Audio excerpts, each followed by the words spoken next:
Magandang araw, magandang buhay mga Lodi. Ayan, ito na naman ang inyong lingkod, Al Surgeon Vlog. Ngayong araw, kasi day off natin, naisipan natin gumawa ng homemade peanut butter. Ayan, kasi si Commander-in-Chief noon, gumawa siya ng homemade. Sabi ko kasi, tinuro sa akin ng lola ko to. Kaya nung naubos na yung ginawa niya, masarap. Kaya naisipan ko na sabi ko sa kanya, next time ako naman ang gagawa. Kasi tinuro sa akin ng lolo ko to nung siya'y nabubuhay pa. Masarap din ang kanyang peanut butter. Ngayon, ito po yung mga rekado natin. First, siyempre, peanut. Of course, paano magiging buo ang peanut butter kung walang butter? Butter. At lagyan natin siya na instead na white sugar, ang gagawin natin is brown sugar para hindi siya masyadong matamis, para iwas din sa diabetes. Ayan, healthy tayo. At as per Lola, sa panahon niya, kailangan lagyan ng star margarine. At sa natutunan ko rin sa aking mahal na Commander-in-Chief, kailangan daw ng may milk powder. Ayan. Hindi man ako perfecto, hindi rin ako chef na ayon sa aking nalalaman at binigay ng lola, kinumbinasyon ko sa lola ko at sa kay Commander-in-Chief. Sa lola ko, may star margarine. Wala kay Commander-in-Chief. Lola ko, walang powder. Commander-in-Chief, may milk powder. Ayan.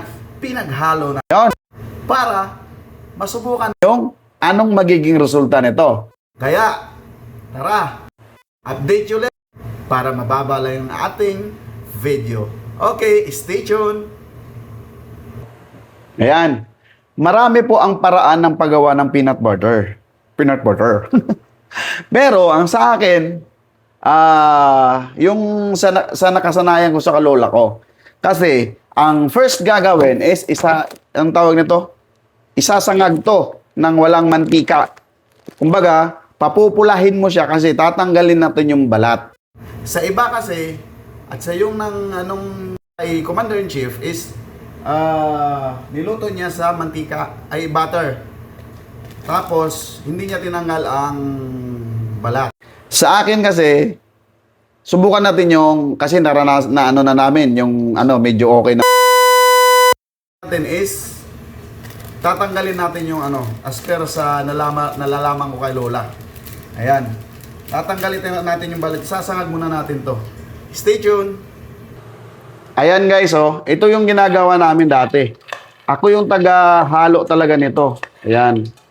Hanggang sa pumula siya, ganito lang ang gagawin. Hanggang pumula, hindi siya hahayaan na ma-standby. Kailangan siyang hinahalo lagi. Ewan ko lang sa iba ha. Basta ito yung paraan na ginawa ng lola ko na hanggang ngayon hindi ko makakalimutan. Ayan. Isasangag siya kumbaga hanggang sa pumula.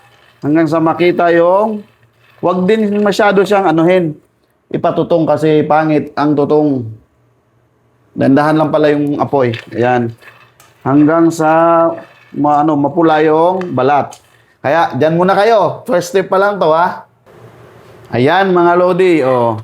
Medyo pula na siya. Tapos, dahan-dahan nang natatanggal yung balat. Kasi, pagka medyo na siya, mabilis na lang kasi tanggalin yung balat nito. At saka, saktong luto na rin yan. Kaya, ayan, medyo mabango na. Tsaka, hindi dapat siya masunog. Kasi, pag sunog siya, kaya hindi siya tinitigilan ng paghalo kasi masusunog po yung mani at magiging pait po yun pag nag-finish product tayo. Kaya halo lang ng halo, mekos-mekos. Stay tuned. Ayan mga Lodi, tingnan nyo yung mga kusang nagbabalat, medyo pula na po siya. Ibig sabihin po niyan, luto na. Ang gagawin natin ngayon, palalamigin natin siya at tatanggalan po natin ang balat para pa sa susunod na step. Stay tuned. Ayan mga Lodi. Next step po, ang gagawin natin, nilipat natin siya dito. Instead na bilao, wala kasi tayong bilao. Kaya, ang gagawin kasi dito, palalamigin at tatanggalin natin ng isa-isa yung balat para maganda yung proseso niya. Walang pait, di ba? Tatanggalan muna natin ang balat at papakita ko sa inyo yung susunod.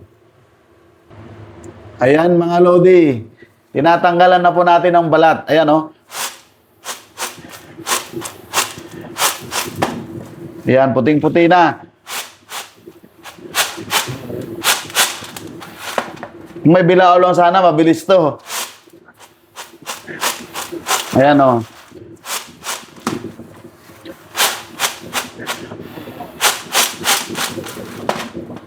Ayan. Mamaya. Mahabang proseso po eh. Ayan mga Lodi. Ito na po ang ating peanut na sinangag. Kasi sa tinanggal natin yung balat, tapos pinaluto natin yung mani. Ito na yung malinis na produkto. Tapos ngayon, maglalagay na tayo ng mga mixture. Ayan. Siyempre, uunahan natin yung butter. Habang mainit pa kasi, lalagay na natin siya, ihahalo na natin. Ayan o. Wow. Isa, dalawa. Ayan. Para perfect yung ano mo, kailangan dahan-dahan lang. Kasi meron tayong food processor. Yan yung gagamitin natin pag giling mamaya sa ating peanut butter. Yan. Kailangan kasi dahan-dahan para hindi siya mabigla. Para yung timpla is sakto lang. Yan. Oo. Diba? Ganyan lang. Lagyan natin ng mga ricado. Halo, mekos-mekos. Ayan. Habang mainit-init pa kasi yung mani, inaano na natin, nahaluan natin para malusaw yung mga mix niya. Tulad ng butter, ayan. Lagyan pa natin ng star margarine, yung sukal, saka yung milk powder. Ayan. Medyo kulang konti. Lagyan natin, dagdagan pa natin. Dagdagan pa natin. Ayan. Ayan. Tapos, sunod natin yung star margarine. Ayan. Ang kinuha natin palang star margarine is classic. Yung kumbaga yung normal na flavor lang. Wala siyang mix na mga yung wala siyang flavor. Yan. Hindi siya karamihan. Dapat sakto lang din. Yan. Bibigay din niya ng lasa sa ating peanut butter. Yan. Tapos, gagamitin natin is brown sugar. Sakto lang din. Di karamihan. Kasi titestingin naman natin yan. Saktong mix lang. Yan. Yan. Hop. Yan. Tapos ihalo muna natin habang mainit pa para malusaw yung margarine tsaka yung butter. Para maghalo siya. Ito talaga yung mixture na tinuro sa akin ng lola ko. Yan. Oh, sarap na nito. At ang gagamitin natin, itong food processor. Dahan-dahanin na natin para para makuha natin yung timpla na gusto natin. Ayan.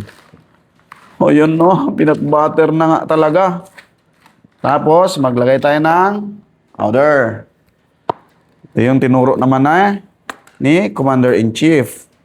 Para daw magbibigay ng lasa. Yan. Powder. Powder. Ayan. Okay. Set aside natin. Kasi mamaya baka magdagdag tayo. Hindi ba? Hindi ba? Agoy, ganoy. Agoy, noy. Ang sarap nito, noy. Di ba? Tapos, pag na-mix na natin, nahalo na siya ng insakto, ayan, Yan.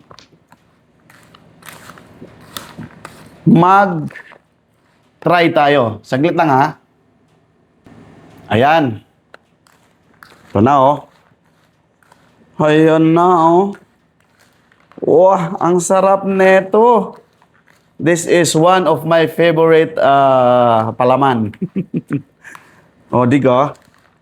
Ayan, mag-try tayo ng isang sandok lang muna para makuha natin yung pinaka gusto natin yung timpla. Ayan. I-mix muna natin, guys. Ayan, mga Lodi. 1, 2, 3, let's go!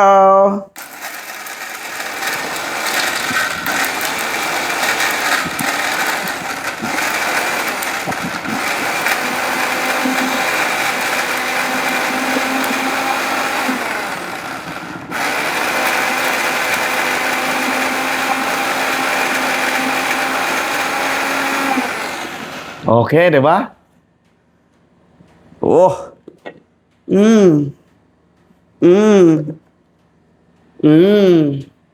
Paano natin titikman? Tikman muna natin yung lasa. Saka natin dagdagan.